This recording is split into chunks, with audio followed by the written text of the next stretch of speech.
I am Jim Collison, and this is Gallup's Called to Coach, recorded on May 5th, 2023.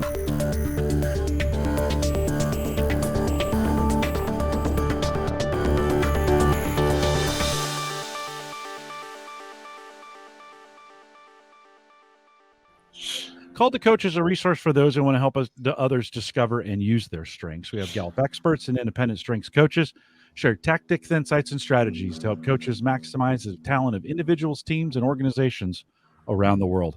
If you're listening live, love to have you in our chat room. There's a link right to it above us. It'll take you to YouTube, and there's a chat room there. Sign in. We'll take your questions during the program. If you're listening after the fact and you have questions, you can always send us an email, coaching@gallup.com. Don't forget to subscribe on your favorite podcast app or on YouTube with the subscribe button so you never miss an episode.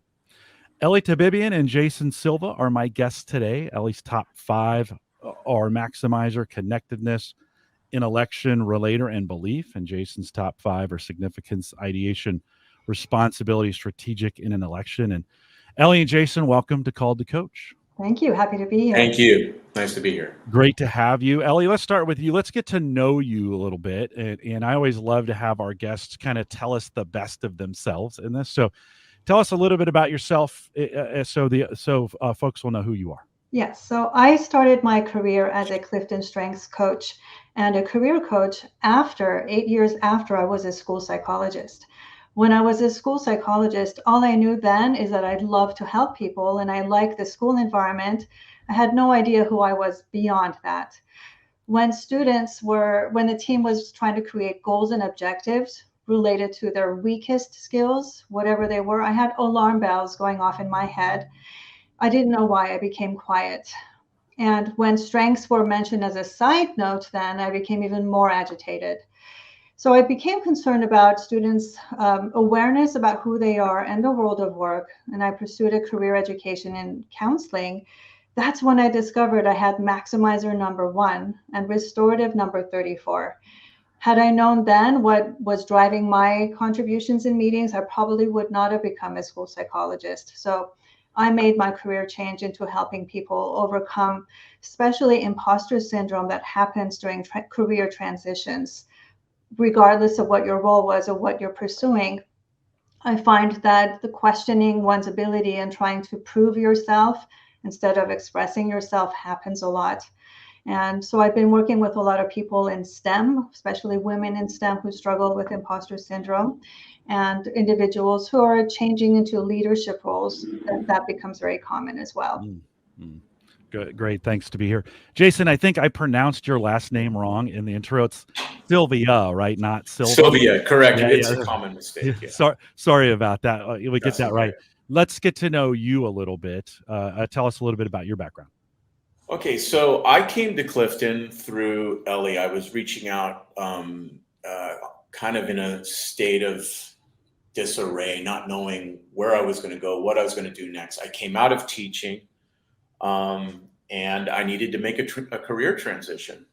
And so in that transition, I learned so much about myself and why I chose teaching as a profession, being that significance and responsibility, and as well as all of my top 5 consistently integrate with what a teacher needs to do. But even going back in my life to where before I became a teacher, again, I found this integrity. I found this consistency. I'm 37 years sober. I'm a child of foster care. I had a very difficult adolescence. But my intellection, my ideation, and my strategic somehow found a way to move me forward, to move me in a direction that I would eventually find myself to be a teacher. And so when I started doing this work, it immediately clicked with me. I mean, it was like, wow, I really understand why I am, who I am, and how I got here.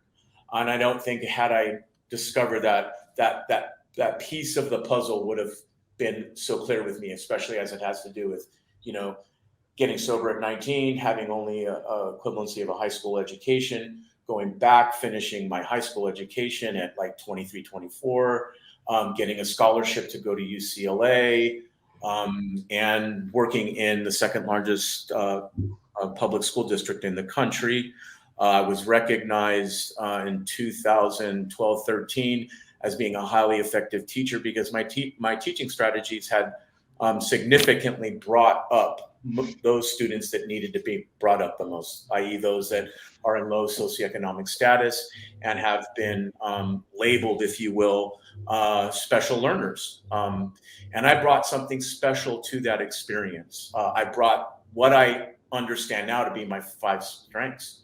You know, this idea of responsibility, this idea of significance, because what could be more significance than helping somebody who's told that they can't be helped? And so I bring my ideation and my intellection and my strategic. And one of my colleagues put it very succinctly, and it was an honor. It was a compliment. He said, "You will try anything," and he saw that as being my strength. And looking back, I understand why it was very me. And so now, currently, after retiring, I'm looking at a career in learning analytics because I did a lot of the analytics that I would come to understand that were analytics to get those students to move where they needed to be moved. So it just sort of naturally fit when I started doing the research with Ellie that would be probably the best place for me to go, because in terms of my significance, when you're doing analytics, you're looking at very large sets of data. You're looking for patterns. I'm looking for patterns in where I can bring those students up to where they need to be. Insights, just, it might be something very simple, as in maybe spending 10 more minutes in front of what you're doing, or maybe means taking a 10-minute break. But those things kind of came naturally to me when I was teaching. And so it just seemed to fit with the learning analytics, which again is scalable. I can impact a lot more students on a much greater level with what I was doing in the classroom once I transitioned into learning analytics. That's awesome. Ellie, career transitions, careers are hard enough when everything goes right, right? Sure. Getting Yes. into careers or career transitions, you work with, like with Jason, you work with a lot of individuals where, and actually probably for more of us than we know, it doesn't always go right. So tell me about what is it about that, or what does this bring, or as you think about the work you're doing with this, how is this helping in that area? And tell me some more about this idea of career transitioning. Yeah. Career transitions could be expected or unexpected. It might be a sudden change in the organization that happened, and it makes us rethink, why are we doing this work anyway? Do I need to pursue something more meaningful? Or it could be ongoing, just a lot of burnout perhaps in the role that you were. So it could be planned or unplanned. The way this is helpful, the way CliftonStrengths I find is very helpful, is to help rethink your past with a new sense of curiosity of the value you did bring.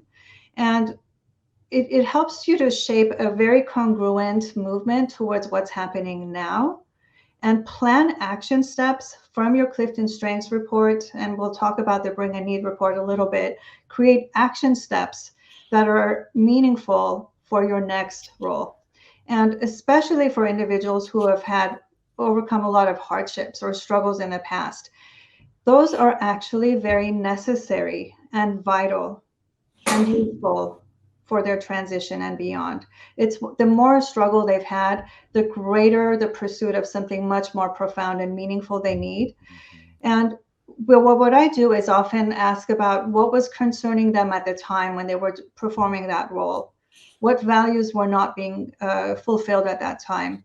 So using your coaching skills to ask those curious questions about their past helps them to rethink a new story about what they were doing. So it's not just a negative, but they start narrating a new career story of who they were, where they're going currently, and then the future, how the contributions they want to make.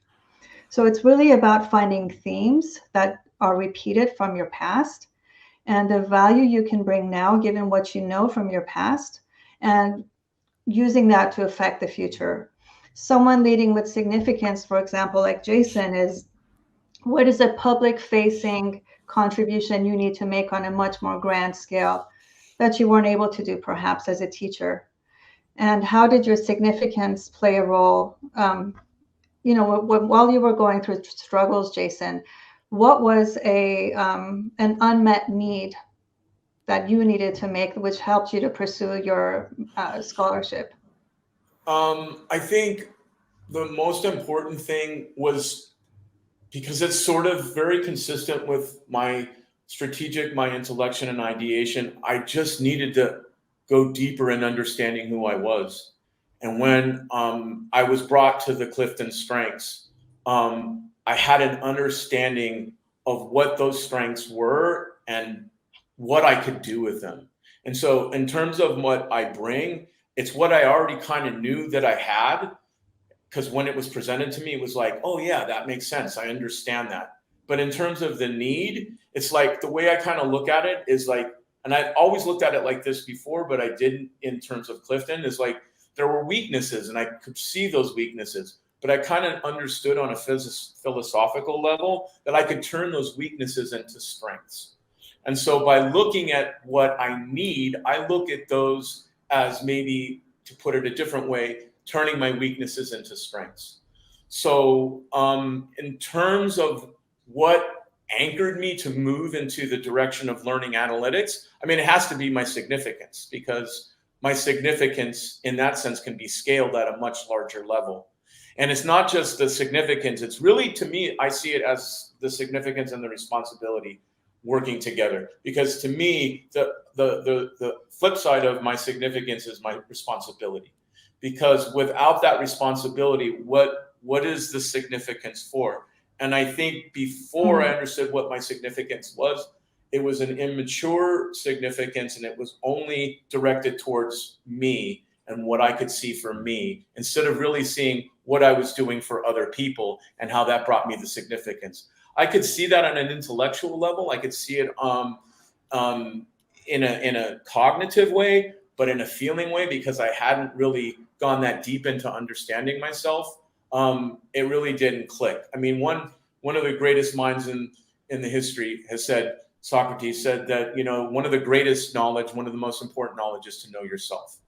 And so knowing myself at the level that I've been able to know myself has also allowed me to begin on this conquest of conquering things that I couldn't conquer before, because I really didn't understand who I was.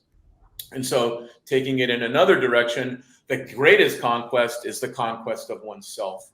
And so for me, this whole journey has been about a self-conquest, because there are barriers that I have. There are blind spots that I have. And those blind spots and those barriers, they feel like it's that opportunity that I need to take advantage of. Where can I find where somebody can bring me what I need? I know what I bring, but I know what I need. Jason, what worked out in our early contacts, in our early meetings, where another coach and her client can benefit from? Because you do have a history of being in foster care, you're 19 years sober. There's some stuff going on that also influenced how you approach things. So what helped in our dynamics that other coaches and their clients can benefit from?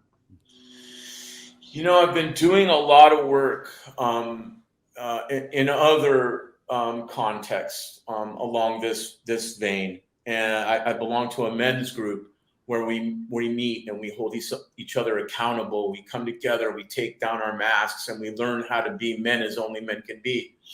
And what's common among all of us, I think, and it's not just men, it's everybody, is that we have this feeling of inferiority, or that we don't measure up. And so really what I connected to when I was doing some of the prep for this is that imposter syndrome.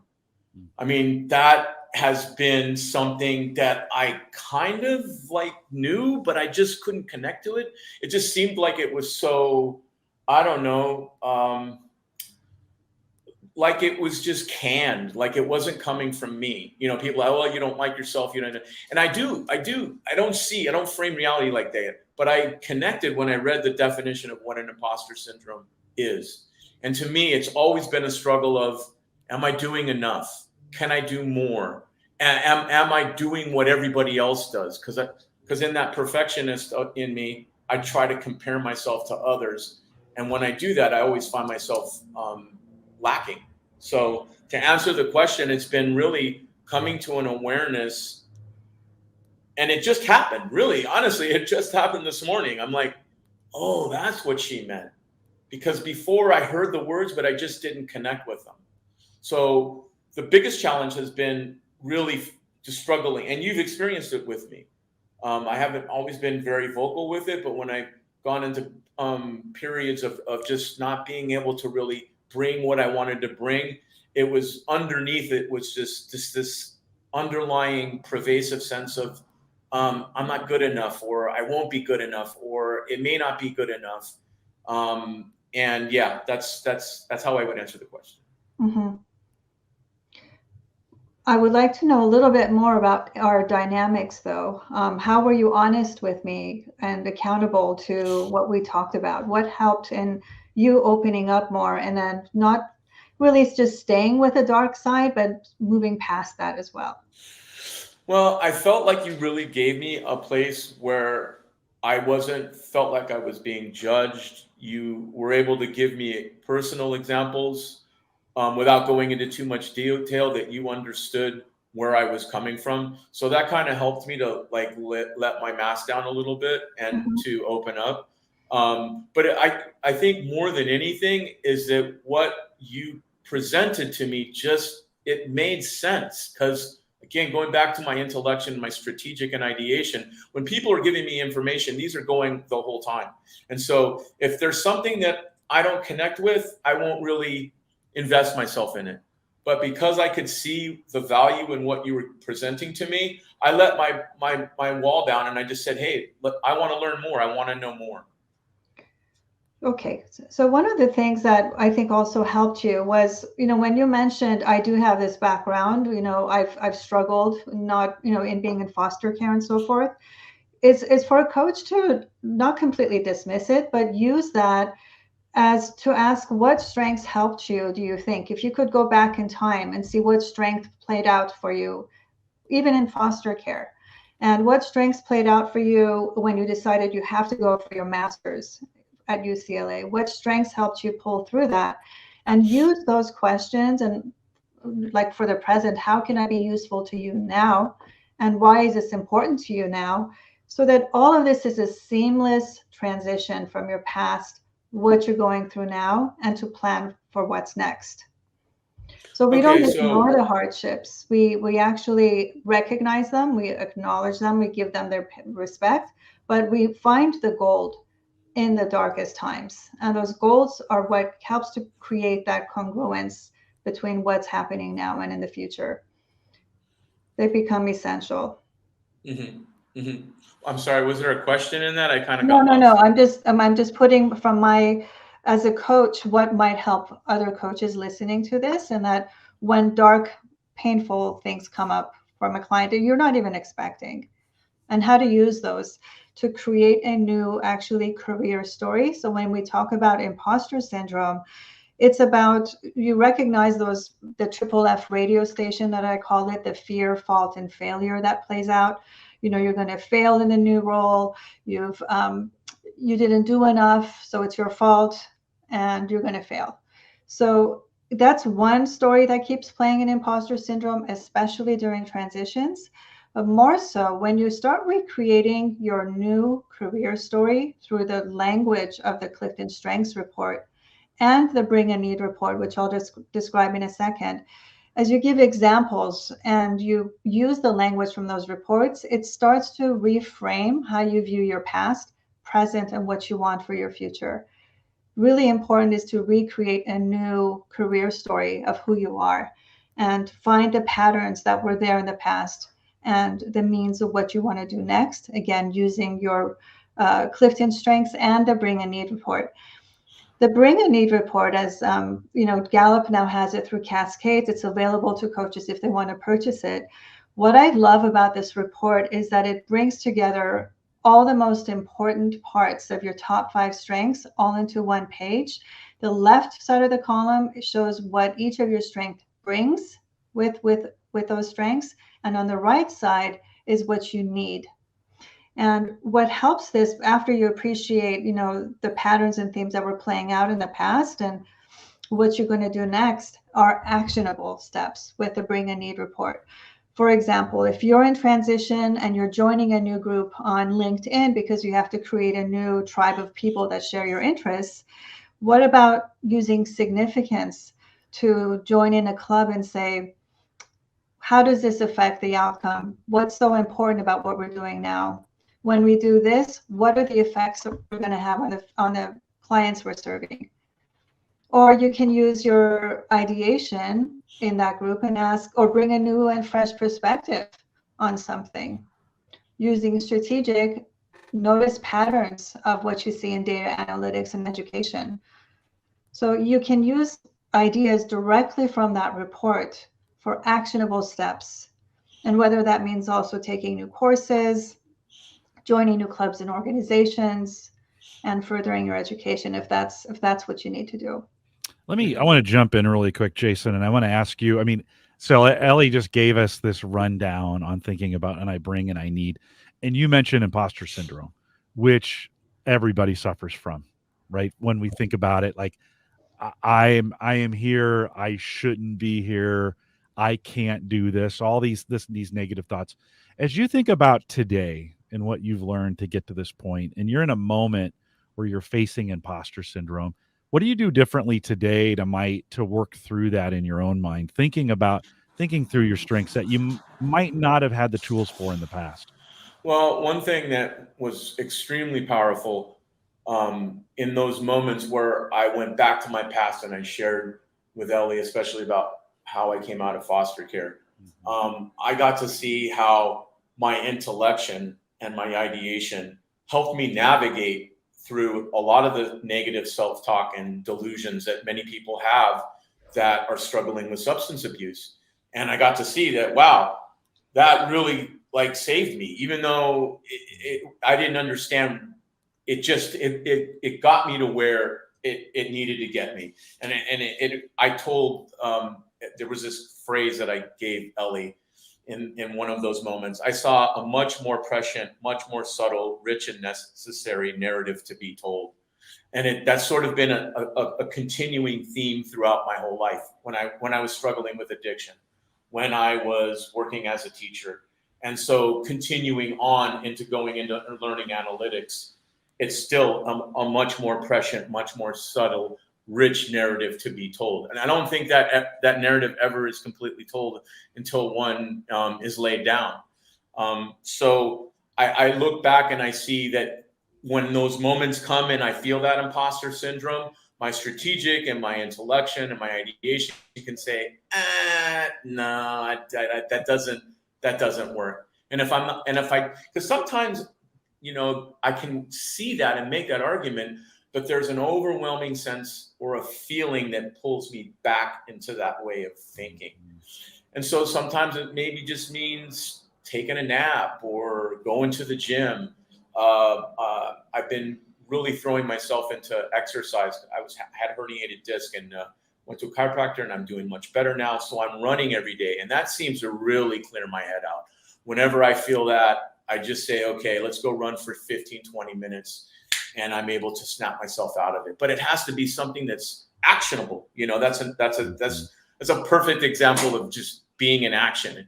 And it's what I need to quiet the chattering monkeys of imposter. And another thing is I just know that, we all feel that way, and that feeling's going to come up no matter what I do, but it doesn't have a grip on me.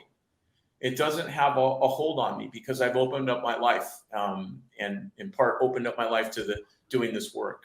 Yeah, it may have a firmer grip when you're tired. Your nap idea may be a good one, right? In other words, sometimes when I'm hungry. Yeah, when we're hungry, when we're tired, when we're, when we're under large amounts of stress, right? We're not, even though we've created that new internal dialogue or that different internal dialogue, that narrative, Ellie, as you're saying, I think sometimes a little harder to stick to it when we're not covering other elements of our well-being or we're in those kinds of situations.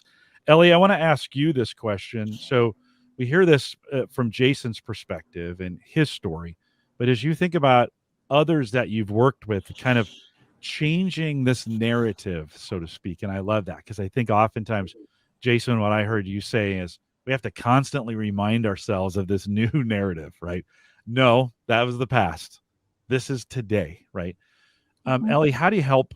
And what have you seen work with not just Jason, but others, and really using that narrative for future success? Sometimes when they read the report for the first time, even though they say, yes, this makes sense, this is me, sometimes they actually need to practice saying and communicating directly from the reports, because they actually, I have them sometimes record themselves on their phone and listen to themselves. I have them practice sharing it with those they work with and those closest to them. So they start using a new language until it becomes very natural. It is a new language for some. So that's one, just really, really owning the language of the reports, sharing examples every day, and, not looking inwards so much by putting a spotlight outwards. How will these strengths bring the spotlight on other people, and how will it serve other people? So less focus on oneself, really, but the strengths are a means to serve others. So how does significance serve others? How does ideation serve others? So when they're thinking less of themselves and more of the contributions they're going to make to help other people, I feel that also helps to reduce the imposter syndrome. Yeah, Jason, let me throw that to you, because we talk about that all the time of helping others. You mentioned the men's group that you're in? Is that your outlet for that? Are you able to serve others in that kind of role, or how are you doing that? Absolutely, because being part of this group, there's a very high standard and expectation that we engage in the process of discovering the source of our power and dissolving the barriers that stand between us and manifesting that power. So we have opportunities to set goals and to hold ourselves accountable to those goals, and to be inspected as to whether or not those goals are being met. Because it's sometimes easy for me to see in my head where I'm being an imposter, but there's always those blind spots where my men can say, hey man, I'm going to call you on that. I'm calling BS.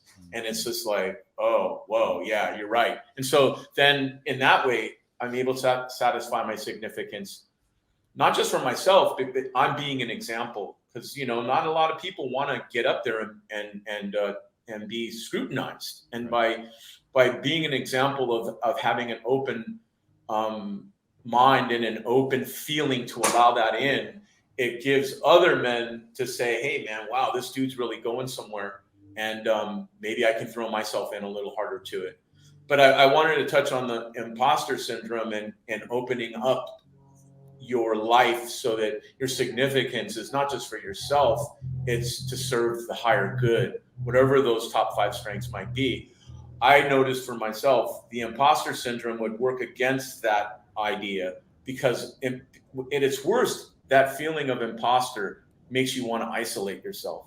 It makes you want to not be connected to people at all. It makes you kind of want to hide from people. It makes you want to stay in your apartment. And how are you going to help other people, let alone yourself, if you're locked up in your house?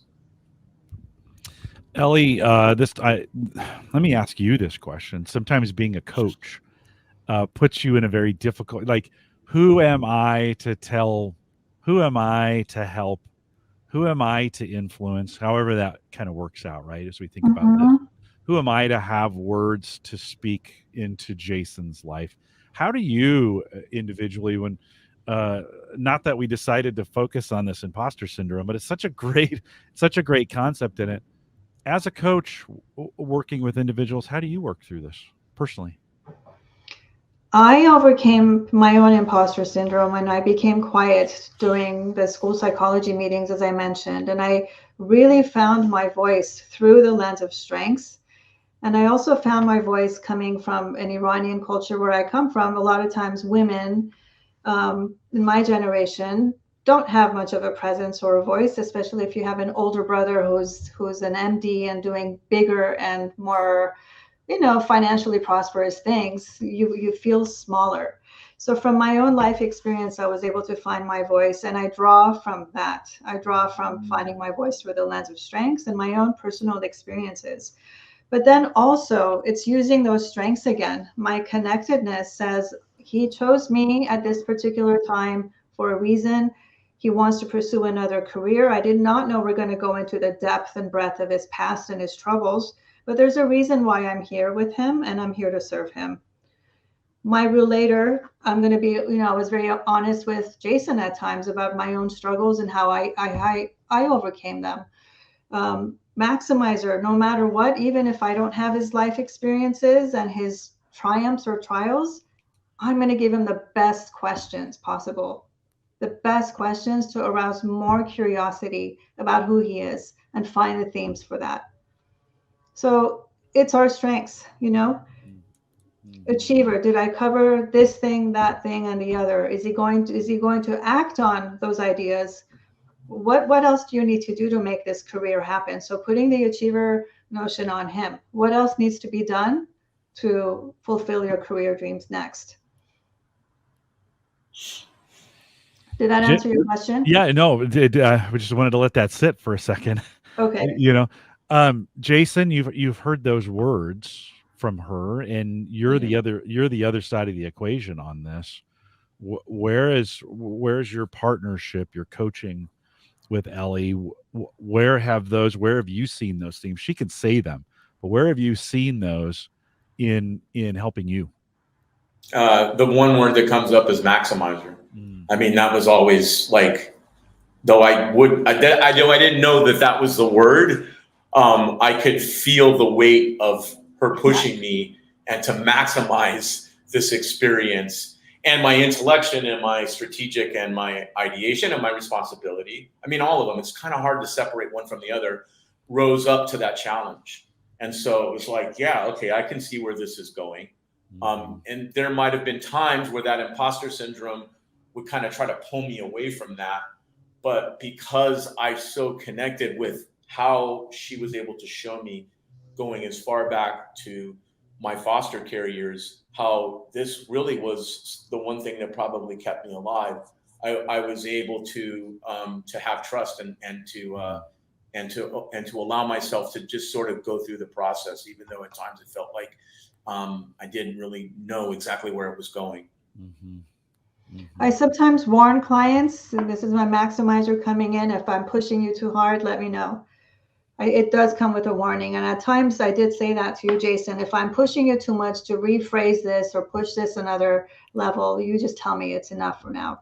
So it comes with a warning at times. Ellie, how do you know when, how do you know when to stop that? Like sometimes you can push a little too hard, or is that impossible? You think in these relationships, especially coming out of a difficult background or a difficult time in someone's life, right? They've just gone through something traumatic in their life. As a coach, how do you know when to slow that maximizer down a little bit so folks kind of, can yeah, I don't know if I have all the words for that question. You're shaking your head, so you talk and I'll stop. Sure. I ask, am I pushing you too hard? Is this enough? Or can we push further? Can we go another level higher? Can we make this better?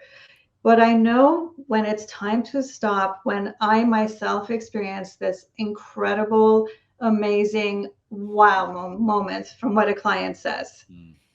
Or the way they describe their experience. I have a client who just did this video for a church and using metaphors, and her positivity and all of that was so brilliant that I felt no need to push her even further.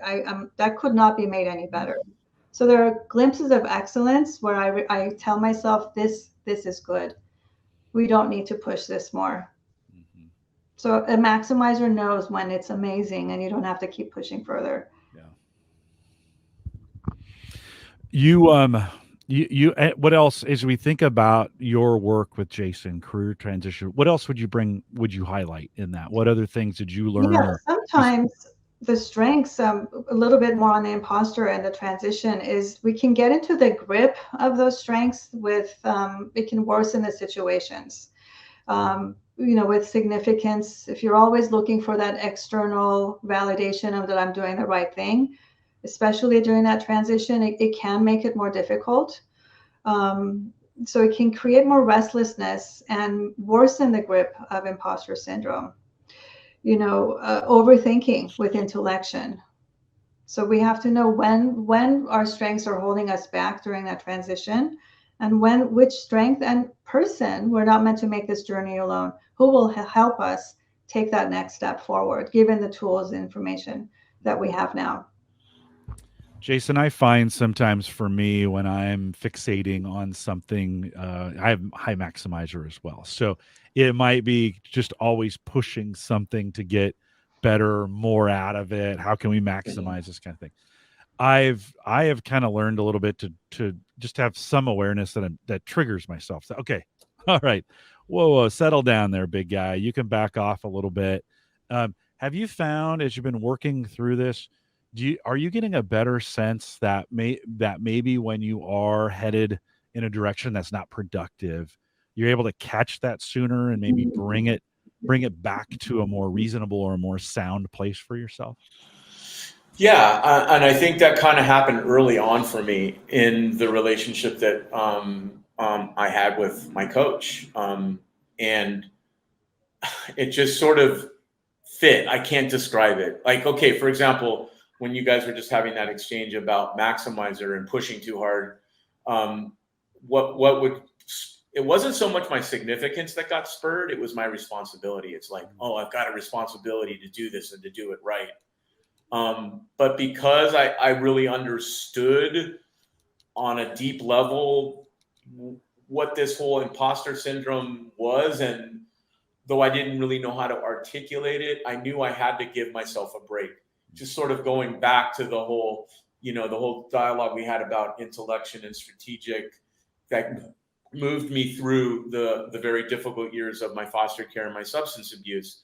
So I was able to bring that context in those moments where I felt like maybe it was too much. And I think Ellie sensed that. And so I was never pushed harder than to the point where it was like, oh, I can't do this anymore. It just seemed that because we had the relationship and we had established that trust from the beginning, and I had shared some very personal things about myself, it wasn't so much of an issue because I knew she would understand. I knew there was a part of her that understood my struggle and knew what I was up against. Mm-hmm.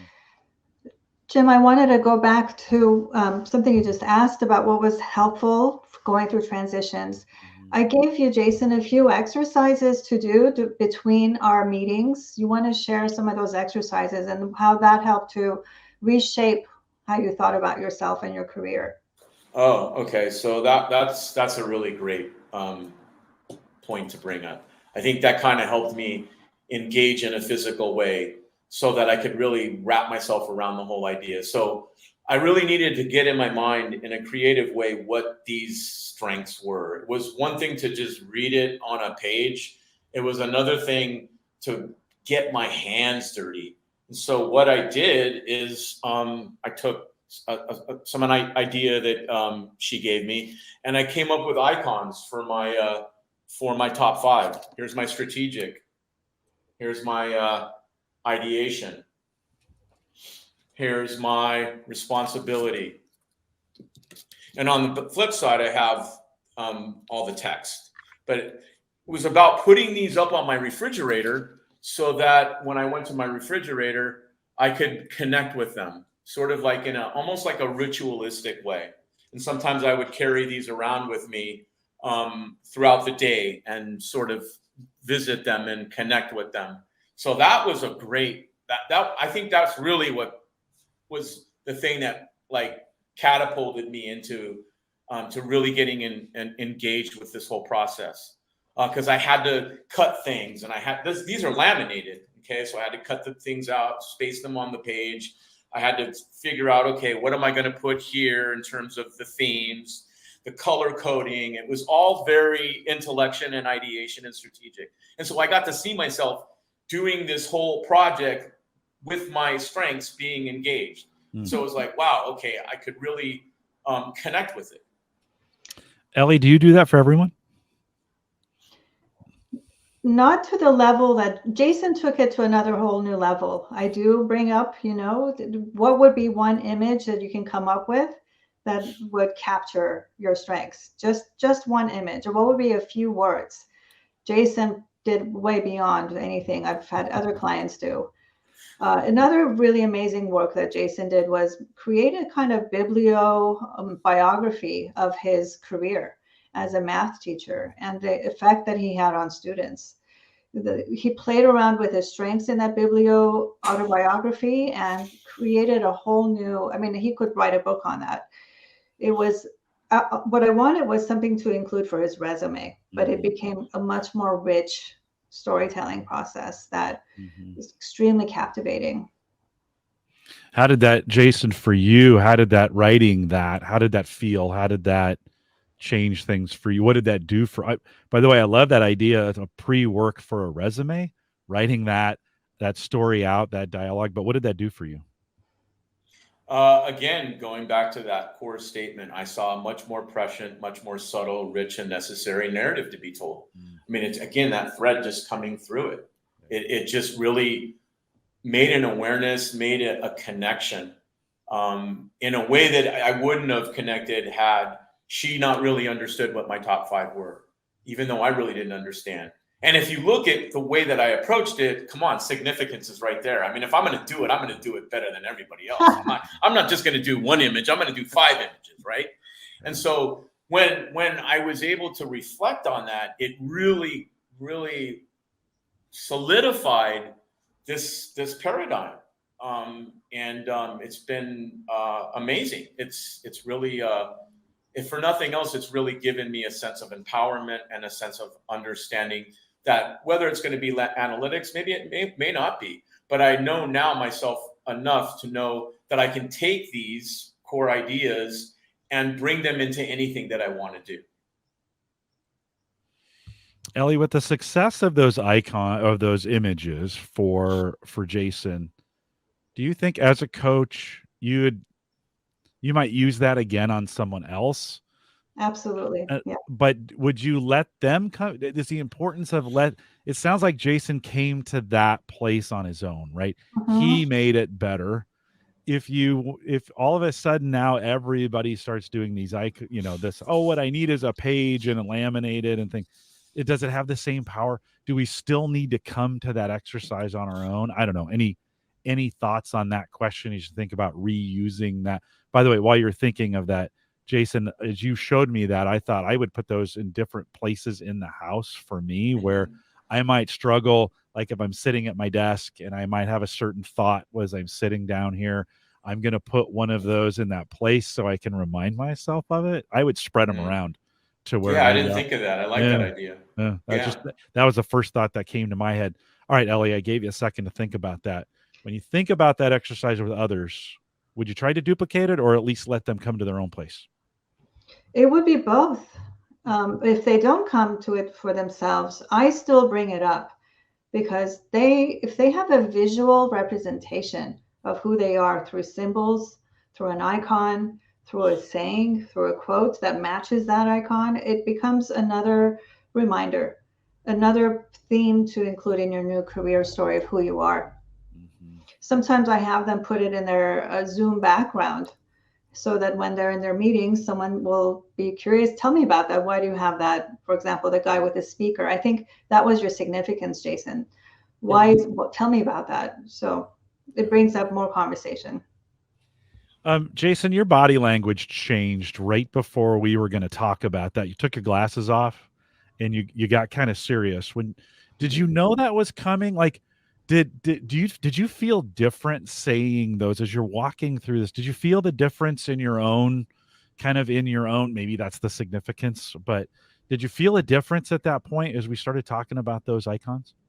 Absolutely. Because it was like that moment that took me back to that, that seminal moment, if you will, that made everything sort of understandable that, okay, this is important. This is another way of framing who I am.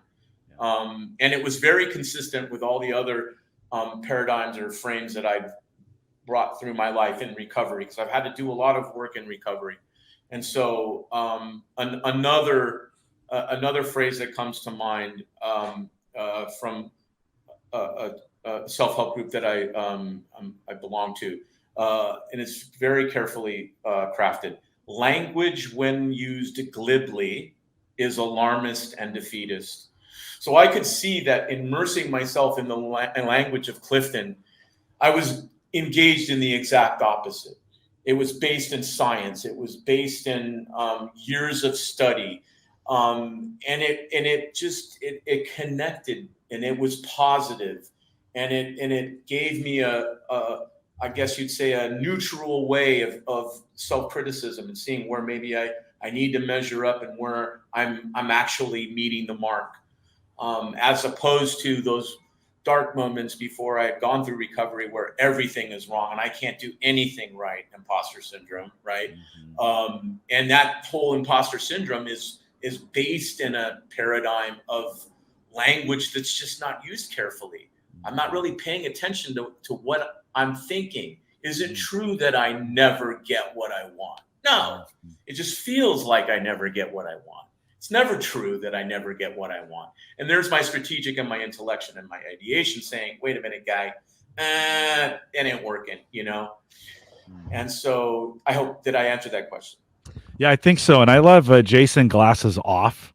I like that persona. I like it. You're really bringing it. Ellie, I've opened the chat room up a little bit for some questions to bring in, but as we think about the minutes we have remaining here, anything else that you want to bring out of this? You think that'd be helpful for those either in career transition? I mean, you've given some folks some great ideas of some things they could do, but also for coaches coaching through that. Other thoughts here as we kind of think about bringing this in for a landing? Yeah, some of the questions I use for Jason repeatedly, actually, every time is, how can I be useful to you now? Why is that important now? And then when it comes to coming up with themes, that to summarize their past, for example, who was a favorite character, person, living or, fictional, that really influenced you, and how are you similar to that person? What is a favorite motto or saying that would describe your life now? What else needs to be done to move you towards a direction of your career? So these are a few examples of questions that I use. And I also want to just wrap up the symbol that we talked about, that the symbol for each strength. In so many ways, I find these symbols much more meaningful and engaging than the next certification and the next degree someone has. So going back to that imposter syndrome thing, rather than pursue another degree that may or may not be necessary, use symbols to communicate who you are and your values. We didn't talk about values much, but values play a big role as well. They do indeed. Jason, thoughts as you think through this, like what advice would you give someone in this situation? Again, we all struggle with imposter syndrome in some way, but any other advice you'd give or thoughts around this? I would just say, most importantly is just having awareness that it's there, and that, everybody doubts themselves. I mean, it triggers in my mind another thing that this, his name was Dr. Abraham Lowe, that stated, the one that language when used glibly, is that, we all have a very strong belief about our self-importance, right? And if it's a belief, there's also necessarily doubt that goes with that. Because notice I didn't say knowledge, I used belief. And everybody wants to defend that belief. And at times that's appropriate and okay. But I think it's just as important in the vein of humility and an understanding of not too hot, not too cold, not too hard, not too soft. Three little bears, right? Very important lesson learned there. That, you know what? It's sometimes I'm going to doubt myself. But just as much as I doubt myself, I need to believe in myself. And so by transcending that imposter syndrome through an acknowledgement or an acceptance, I become a much more whole person. I become more human. because, honestly, when I was living in that headspace of not wanting to be imposter syndrome, if I could really achieve that, I wouldn't be human. I'd be something other than human, which is just not possible. It's delusional. Yeah. What you just made me think of, and I've been through a situation recently where we lost, we had a big loss, and I thought, there is no great love without great sorrow. And I think sometimes there's a famous line in a movie where he says there's no courage without fear. And I wonder sometimes if there's no success without doubt. Like sometimes Absolutely. I think we think doubt is the evil part of, like, if we could just get it out. And I think sometimes that doubt, we started this program and I said to you guys, I hope you're nervous, because it actually drives some performance, right? When you're nervous. In Ellie, your eyes perked up when I said this. I kind of wonder if doubt is the back door to success in a lot of ways. In other words, embracing that doubt for what it is, and embracing it and saying, yeah, I'm not sure I can, but then applying things on top of it to say, here's how I'm going to overcome that. Without it, we don't have, I don't know if we have that success. Ellie, you want to add to that? Yeah, it's almost like you're driving and there's a lot of chatter from kids, quote unquote, who are raising doubts about you. It's your fault, it's your fear, you're going to fail, all those doubts. But you keep your eyes, you hear the chatter and you say, I'm still going to press the gas and move forward. Yeah. It in some ways it's almost needed. It makes us aware. Yeah. Like, I think that's it begins. It's like you're alive. Yes. If you have doubts, you're alive still. You're fully human. Yes. Yeah. No, just, I don't know. Jason, do you want to add anything to that? Does that? Yeah. I mean, what comes to mind to me is I think of the Industrial Revolution and the men that sort of forged this country at the level that we currently experience it, the technological revolutions that came after it. And I can only see very clearly how doubt was at play, how many people told them, you cannot do that. Humans can't go that fast. We're not supposed to go up there. You can't, and I think that's what's really defined us as a culture, as part of an integral part of the American experience. Yeah. I think it's even, throughout our political system, it's like we have different sides that say, well, maybe this side is right, but maybe they're wrong, and we have these checks and balances. And if there were no doubt, what would you need checks and balances for? And I think the checks and balances that we have in our life helps us to ameliorate going too far one way or another, and allows that doubt to be the very engine that pulls us forward. Yeah. What if doubt is the fuel? Right. Instead of it. That's how I see it. Right. Yeah. Instead of, I think sometimes we see it as the drain, right? Yeah. It pulls us down, or the anchor, Right. It's what holds us down. But what if it's actually the fuel? What if it's the fuel for our success? What if embracing that doubt and pushing through it becomes I'm going to prove you wrong, or I'm going to prove that wrong, or I'm going to die trying. And why not? Yeah. Some good comments coming in from the chat. So Christine says, as a coach who doesn't lead with visuals, I very much appreciate seeing that in action for Jason. So thank you for that. Good representation. What a good representation of the importance of career well-being, Ellie. You took a discussion about a next job to a deep dive on well-being. That is great. Some good recognition out there. Lizzie says, thanks. Thank you both for sharing your powerful stories on the transformation that came from getting to know your strengths. Awesome job. And then I stole this phrase from somebody else. There's a book out there that failure is the back door to success. I just took that line and threw doubt in there. I can't claim it, but I think it's one of those great reminders, especially when you're in these transitions. And Ellie, you probably see this as you're working with people. That's the time that doubt seeps in the most. Yes. I don't deserve this. I didn't earn this. I don't belong here. I wasn't, we fill in all of those talk tracks. And I love and I'm going to steal this word from you, of rewriting the narrative. right? Mhm. Rewriting the stories we have. I'll give each of you a sentence or two as we think about wrapping this up.